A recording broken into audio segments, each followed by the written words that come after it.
A gente vai diretamente com o professor de Relações Internacionais da Universidade Federal Fluminense, pesquisador da Universidade de Harvard, Vitélio Brustolin, que está conosco aqui mais uma vez para analisar. Vamos começar, professor, pela ligação e pelo encontro que deve acontecer lá na Ásia entre o presidente Donald Trump dos Estados Unidos e o presidente Lula.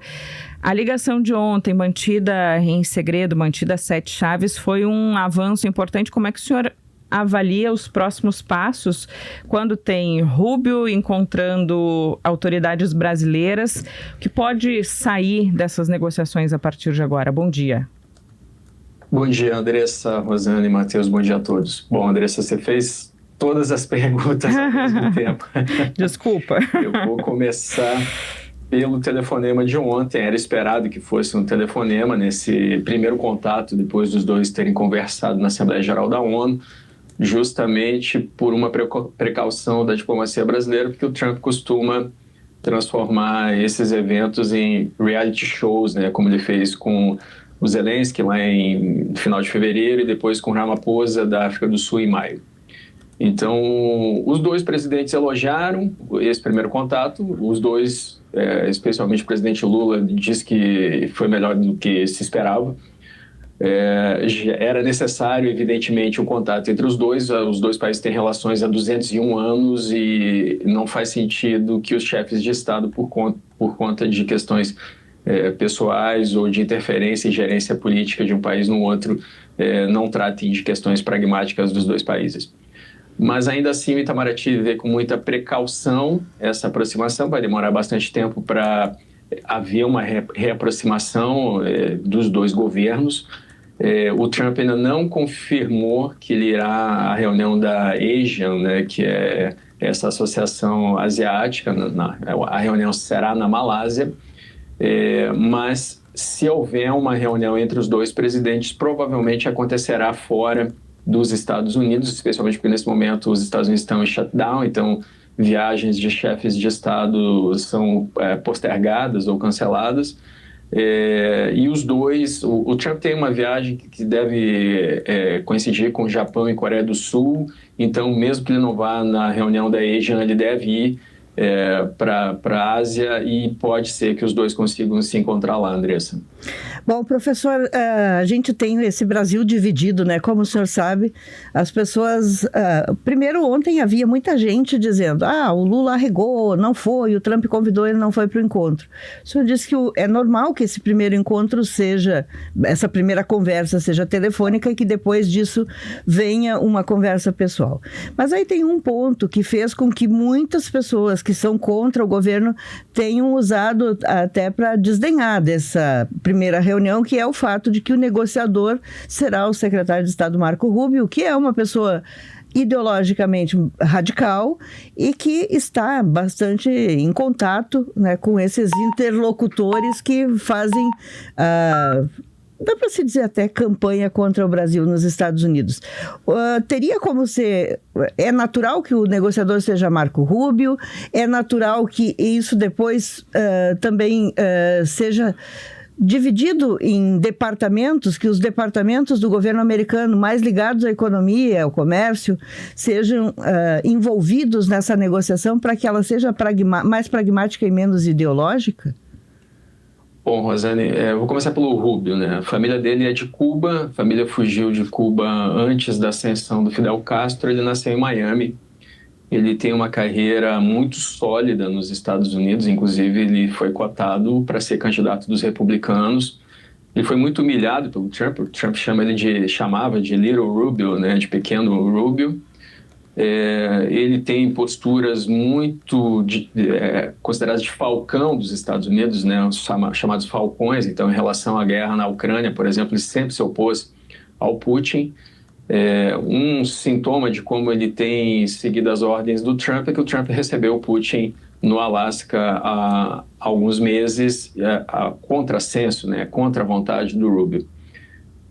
O Rubio é muito crítico dos governos de esquerda da América do Sul, justamente porque ele tem uma péssima impressão do que aconteceu com Cuba e com outros governos na América do Sul. Então, ele tem uma visão bastante negativa do governo Lula e deixou isso muito claro já, inclusive em artigos assinados por ele. A sua pergunta sobre se é natural que ele seja o interlocutor. Sim, ele é o secretário de Estado, ele é o chanceler dos Estados Unidos, é um dos maiores cargos dos Estados Unidos, e ele é bastante ativo nesse cargo. Então, essas questões devem sim passar por ele. Inclusive, quando o Trump fez aquele discurso na Assembleia Geral da ONU, em alguns momentos o teleprompter voltou a funcionar, né? Ele reclamou que havia sido boicotado, inclusive reclamou isso novamente ontem, tanto em entrevista quanto com o Lula, conforme foi divulgado. Mas quando ele conseguiu ler, ele leu uma crítica ao Brasil, uma crítica de afastamento do Brasil dos Estados Unidos, de aproximação com outros parceiros, e essa crítica foi preparada pelo Departamento de Estado, que é chefiado pelo Rubio. Então, e ali no meio da crítica ele disse, não, mas eu encontrei o presidente do Brasil no corredor e teve uma química e a gente vai conversar daqui a uma semana. Então foi um parênteses que ele fez ali, inclusive a face do Rubio nesse momento foi mostrada, né? E não parecia muito satisfeito, nem ele, nem o Howard Lutnick do Tesouro, nem o Scott Bessent do Comércio, nenhum deles parecia satisfeito. De qualquer forma, eu vou concluir com isso, o Trump tem uma estratégia para os países da América do Sul e nós percebemos isso na forma como ele fez com que a China vendesse 2 portos no Panamá por 18 bilhões de dólares para não interferirem no canal do Panamá que foi feito pelos Estados Unidos em 1903 e que o Trump ameaçou retomar. Para a Argentina, por exemplo, agora que os Estados Unidos estão emprestando dólares, a Argentina se desdolarizou. O Trump exigiu que a Argentina se afaste da China e, com certeza, quando fez o discurso na ONU, o Trump falou que o Brasil não pode se afastar dos Estados Unidos, então ele vê o movimento do governo Lula como um governo de afastamento, um movimento de afastamento dos Estados Unidos, e quando ele faz essas declarações de que foi muito bom e que ele pode até vir ao Brasil, ele está dizendo que a estratégia de reaproximação desses países com os Estados Unidos está sendo executada, Rosane. Professor, ontem após a reunião, inclusive lá no Palácio da Alvorada, eu consegui conversar com uma pessoa que ouviu, né, estes 30 minutos de conversa e relatou justamente este foco em economia e comércio. Mas hoje, uma apuração do canal BBC traz mais um detalhe, que Trump teria dito que os Estados Unidos estão sentindo falta do café brasileiro. Qual é o peso nesta mudança de postura de Trump sobre as importações do Brasil que hoje podem estar fazendo falta na mesa dos americanos? Não há dúvida que existe uma questão prática de inflação, né? A gente sabe disso porque muitos comerciantes fizeram estoque de produtos esperando por um tarifaço do Trump, porque no primeiro mandato dele ele tinha feito uma guerra comercial já com a China, mas também impôs tarifas ao Canadá, ao México, à União Europeia, e durante a campanha o Trump chegou a dizer que a palavra favorita dele é tarifa. Então, os comerciantes esperavam tarifaço, estocaram produtos, os estoques acabaram. E isso está gerando inflação nos Estados Unidos, como, aliás, 99% dos economistas disseram que aconteceria. Os americanos já não gostaram do governo Biden, sobretudo por diversas razões, mas sobretudo por conta da inflação, que foi a maior dos últimos 40 anos, e a taxa de juros a maior dos últimos 20 anos. Ainda está alta, está numa banda de 4% a 4,5%. É alto para os Estados Unidos. Então, mais inflação torna o governo Trump impopular. O governo Trump já não conseguiu agora aprovar uma extensão do orçamento por mais um mês. Empacou no Senado, fez 53 votos, precisava de 60. Apesar de ter maioria na Câmara e no Senado, não está conseguindo passar o orçamento. E aí tem uma briga, uma queda de braço agora entre os republicanos e os democratas. Os republicanos dizem que esse é um shutdown dos democratas. Os democratas dizem que estão brigando pelas verbas de saúde, por $1 trilhão para a saúde, inclusive para o Obamacare, que o Trump já tentou derrubar no primeiro mandato dele. No final das contas, o Trump arrisca perder uma das casas nas eleições de midterm, que são em novembro do ano que vem. E se isso acontecer, vai repetir o primeiro mandato, quando ele brigava muito com a Nancy Pelosi, que era speaker da Casa dos Representantes, né, equivalente à Câmara dos Deputados no Brasil.